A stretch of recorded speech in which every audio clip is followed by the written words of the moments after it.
Some of the most dangerous malware in the world does not start as malware at all. It starts as a legitimate tool built for remote assistance, trusted by schools and companies and signed with real certificates. And that's exactly why attackers love it.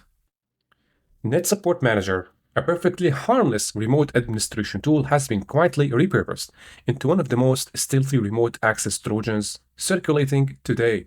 A tool designed to help users. Now it is helping hackers spy, control, and pivot across networks with almost no red flags. In this video, we're gonna unpack NetSupport RAT, which is considered among the most menacing and threatening malware strains in 2025. And we will see why this innocent tool is now one of the most effective covert backdoors in the wild. Over nearly a decade, NetSupport RAT evolved from a harmless admin tool just to perform administration tasks on an operating system into a global cyber threat that has spread through phishing, malvertising, scam operations, and in 2025, as we will see, targeted enterprise campaigns. You see, the danger of NetSupport RAT is that it hides in plain sight. It's very difficult to detect. Hackers typically begin with phishing emails, fake browser update prompts, or in most cases, we see malvertising. The goal here is the same. The hackers want to convince the victim to run a small file, usually a shortcut, a script, or disguised installer. The file itself here is not the RAT or the remote administration tool. It is the loader. Once the loader is executed, it calls a PowerShell or sometimes Visual Basic script loader.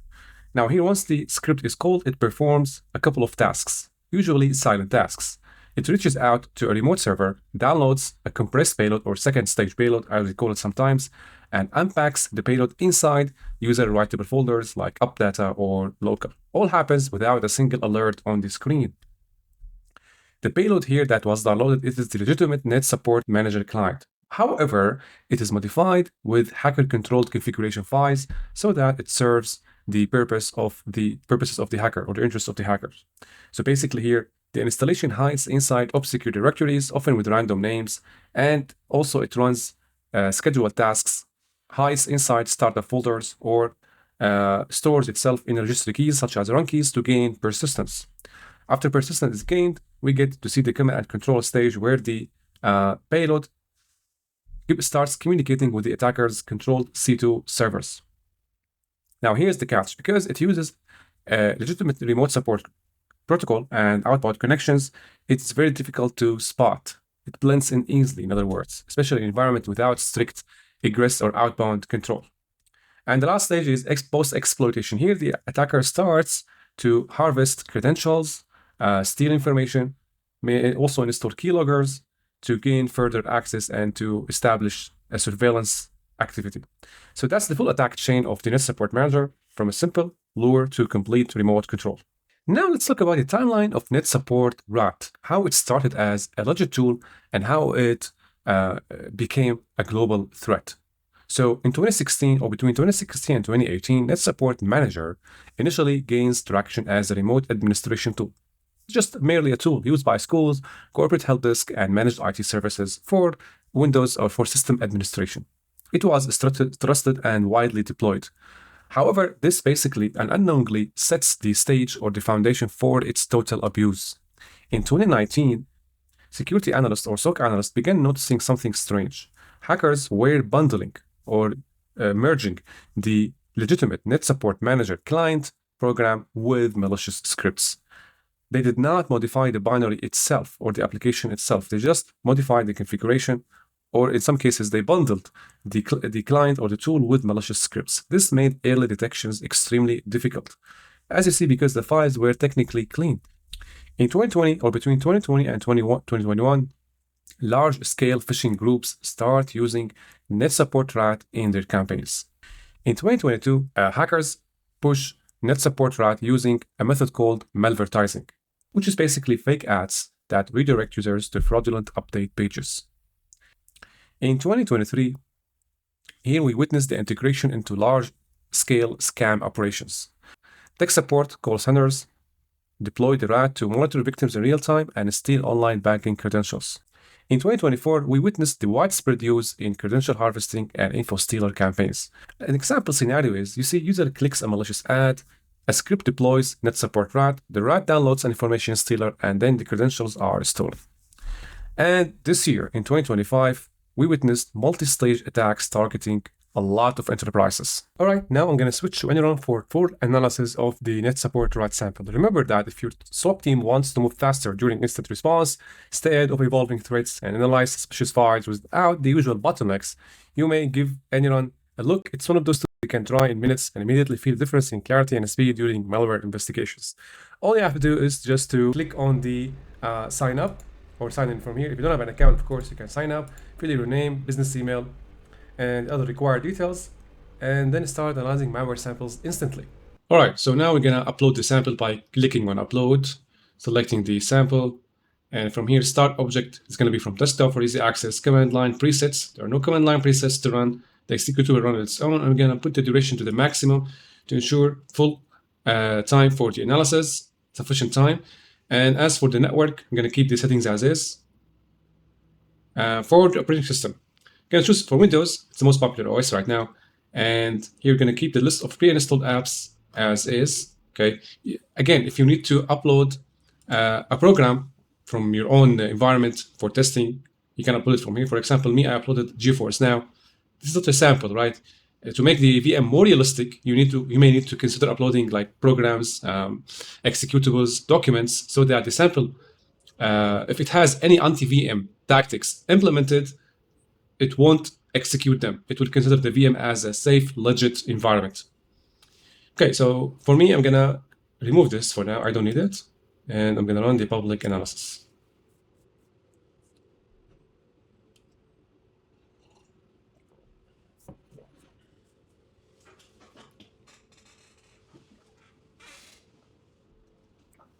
Okay, now I'm gonna extract the file. The password is infected. All right, so now I'm going to open up the zip file, extract here. See, got an error. Let's have a look. We have two, I don't know why we have two here. I'm gonna delete these two. And I'm gonna again open this up. So a PowerShell script, extract this. Okay, so that's the sample, right? Now, basically, if we double click this now, it spawns PowerShell, and I expect to see multiple commands on the overlay. You see here on the right, what we get is a PowerShell command executed before the sample finishes the full execution here. So now it wrote that it is done, and it's still in secure module engine, preparing virtual containers. It looks like it's still in progress. However, the first thing I see here in the process analysis tree is that the first process here is PowerShell with ID of 5380. I click on this one, and then more info, as always. The first red flag here is that it bypasses execution policy to execute system commands. Why? If you click on this now, you see it uses the -EP bypass.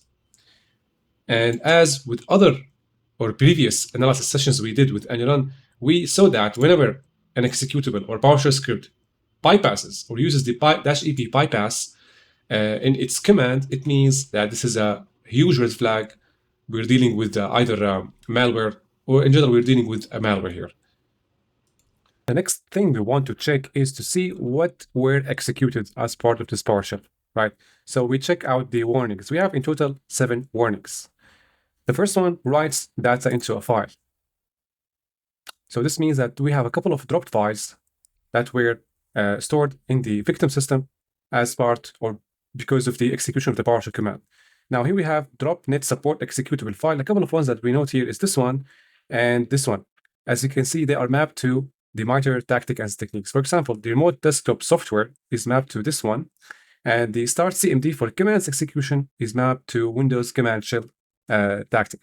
So clicking on this one, or let's say this one first, drop NetSupport executable file, we see we have around 10 files that were dropped.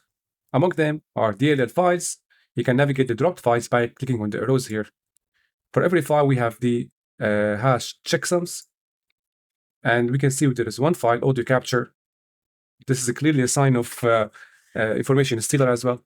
And last thing is the client32.exe, which is the main payload delivered by the RAT. You see, this is not the actual NetSupport RAT, or it may contain the signature of NetSupport RAT, but it is the main payload delivered through the PowerShell. You see, this is why we call it a stager malware. First the PowerShell, and then we have the final payload. However, if you check the process drops legitimate Windows executable, you can see also we have DLL files. And number 3 is also DLL. We have an executable file here. And we see the full path to the executable file.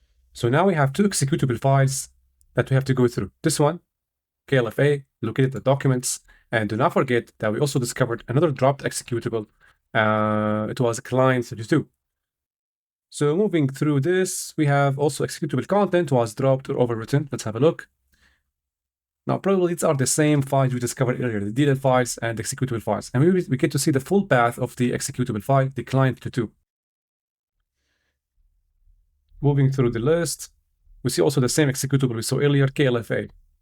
And the other 10 of the payloads, these are DLL files. Oh, we have another one, which is RAM CMD stub.exe. This is another executable file dropped by the PowerShell. So a lot of executable files, a lot of DLL files, a lot of dropped files downloaded by the stager or the PowerShell stager. Okay. Now, lastly, we have this one, which I'm going to get back to later. Okay, this command. All right. So now we go back to the process analysis tree, and we see this is the main PowerShell. To wrap this up, the child process of the PowerShell, we have a lot of child processes. Among them is the CMD, which I'm going to get back to.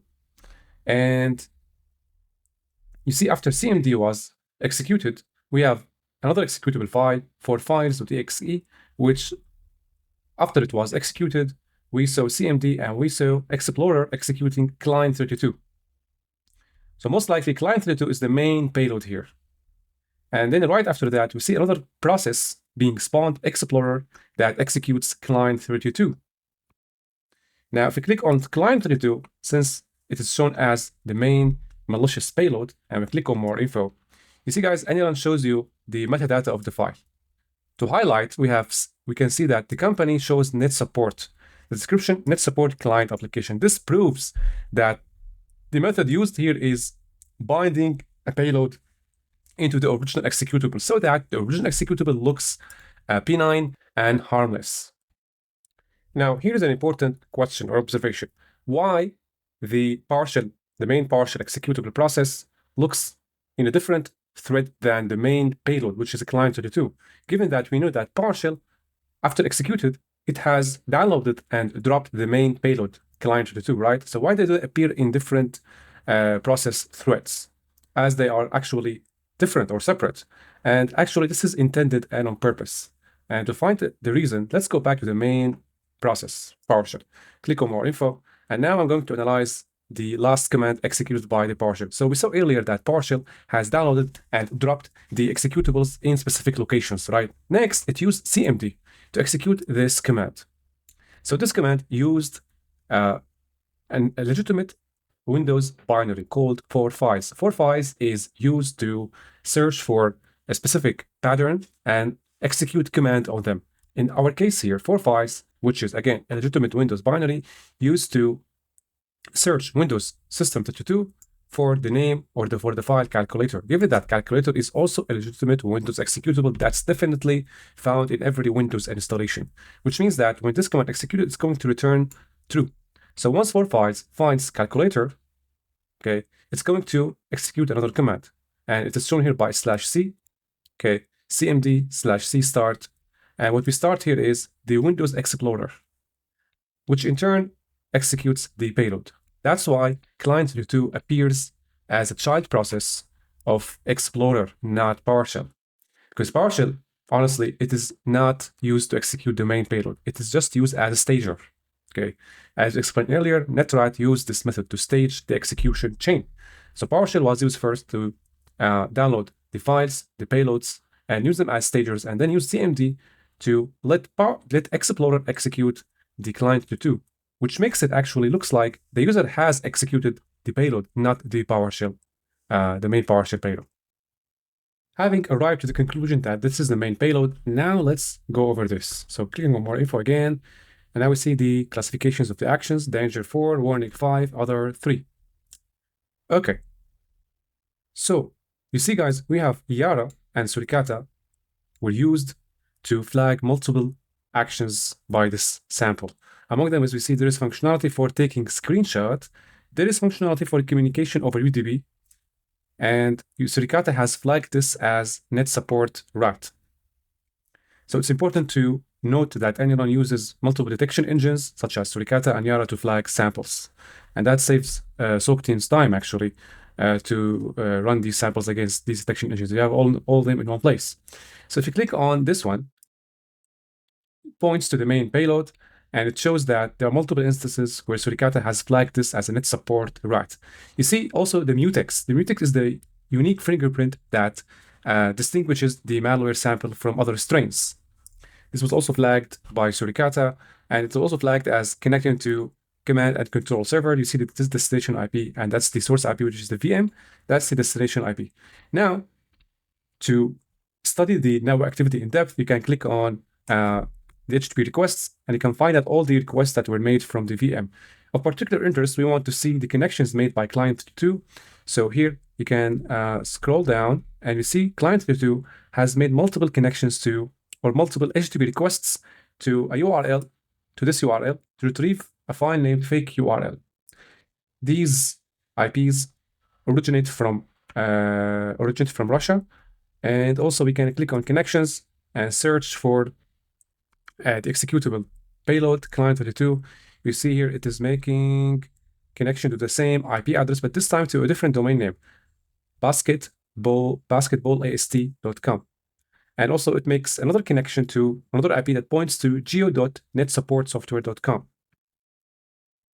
Now, as a SOC analyst, you want to have all these indicators in one place, right? The connections, the hash, so on and so forth. That's why we come to the threat intelligence lookup here.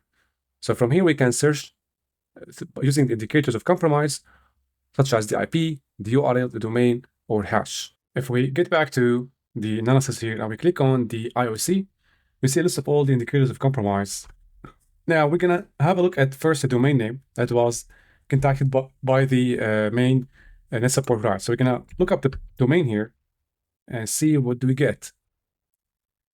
So the verdict is malicious. And you see here, it has 2 IP addresses that the domain resolves to. You can add these 2 IP addresses into your database or into your detection rules.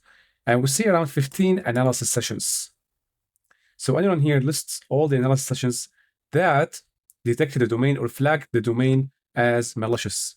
All of these analysis sessions indicate that the domain was discovered and detected in the context of malicious activity.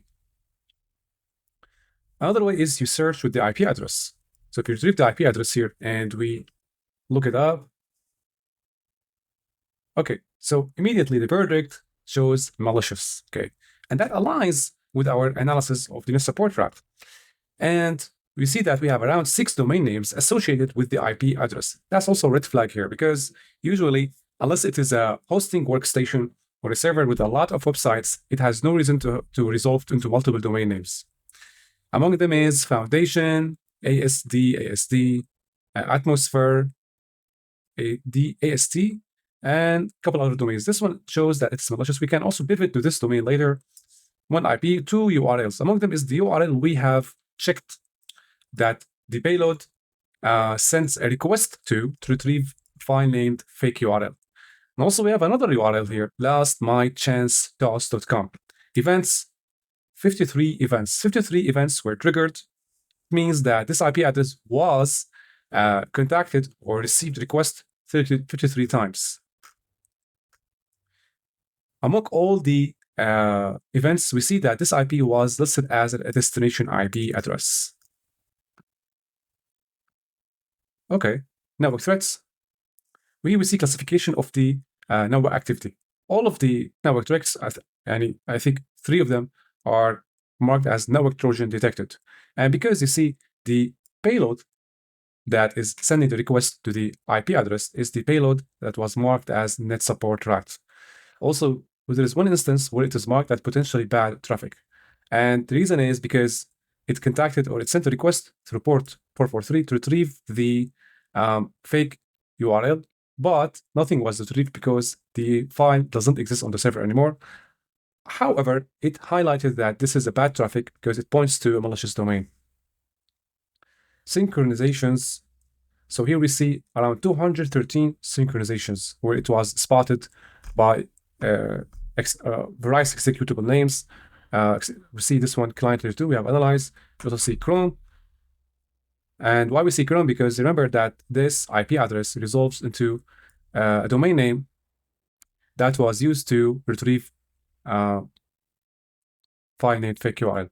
And we have 28 analysis sessions. Most of them show that this IP address is associated with malicious activity. There is this one, no threats detected. And that's because the IP address here resolves the domain that was not spotted as delivering payloads or malwares. And that's why it is marked as non-malicious. If we go back to the domain names, we see the one we're talking about here is last my chance. This one here. It is still unknown. The nature of the activity of this domain is still unknown. However, you can also, the SOC analyst, you can click on the analysis session here and open up the analysis session in a new tab and have a look at what is this domain and what the heck is this domain. So let's have a look here. So at the time of conducting this analysis session, which was on 13 November this month, the domain name loaded to or showed nothing. Let's click on the other one.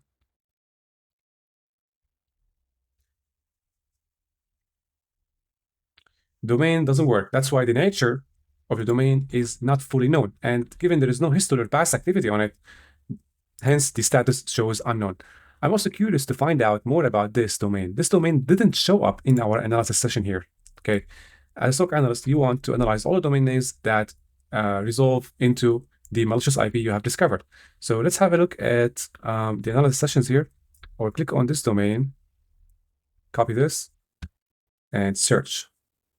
So it is malicious, okay? Resolves into 2 IP addresses, 9 analysis sessions.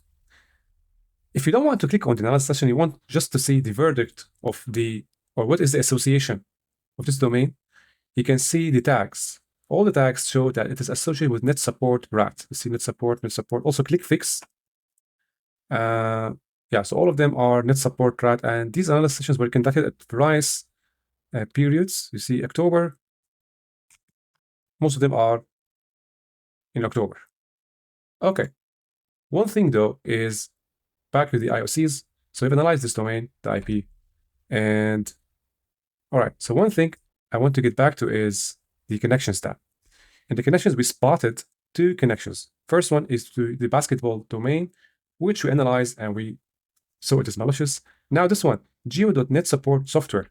You see the client or the payload NetSupport RAT made a connection attempt to this domain name. So now let's copy the IP address and have a look here. So the IP shows that it is not malicious, whitelisted, because the domain names are believed to be not malicious. Geo NetSupport software. And we have netsupportsoftware.com. Of course, it's a bad idea to browse to the domain name to see whether it is malicious or not, right? You want to check out the full activity right from here, from the threat intelligence feed. So among the domains, we have one, resources.netsupportsoftware.com, which is a subdomain of the main domain, NetSupport Software, which was whitelisted. It's interesting, actually, to see a domain that's not malicious, but the subdomain is malicious. Now, with threats, we have one potential covert policy violation. And the reason is, it is actually flagged by Suricata, remote access NetSupport geolocation lookup request. This is used for geolocation. And we have 147 analysis sessions. It's confusing, basically, to see malicious activity, but the domain name is still whitelisted. However, we can still find out. We can copy the subdomain here and have a look. So the subdomain is malicious, and we have 2 analysis sessions, and it resolves into 3 IP addresses. Let's have a look at the analysis sessions here to see what's what.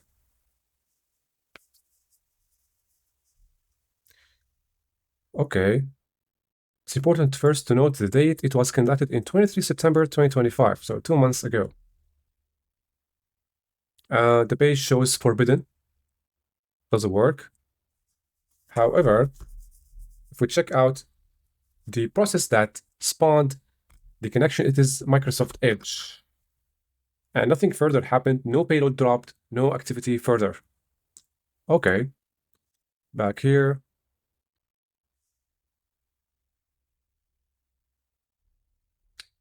The same workflow. All right, so now we get back to the IPs.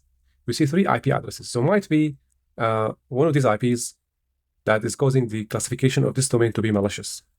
We analyzed these 2 IP addresses. We saw that they belong to the domain. However, we have this IP. Let's have a look and look it up. It is whitelisted, and it resolves to Cloudflare. Now, it's important to know that Cloudflare is, it's a network delivery and content delivery network. Sometimes attackers use it to deliver malicious sites. So once you see Cloudflare, it doesn't mean immediate white flag, right? Because at the end, it is content delivery network. Anyone can use Cloudflare and use its network to host malicious sites. So sometimes you might need to dig further to arrive at the right conclusion.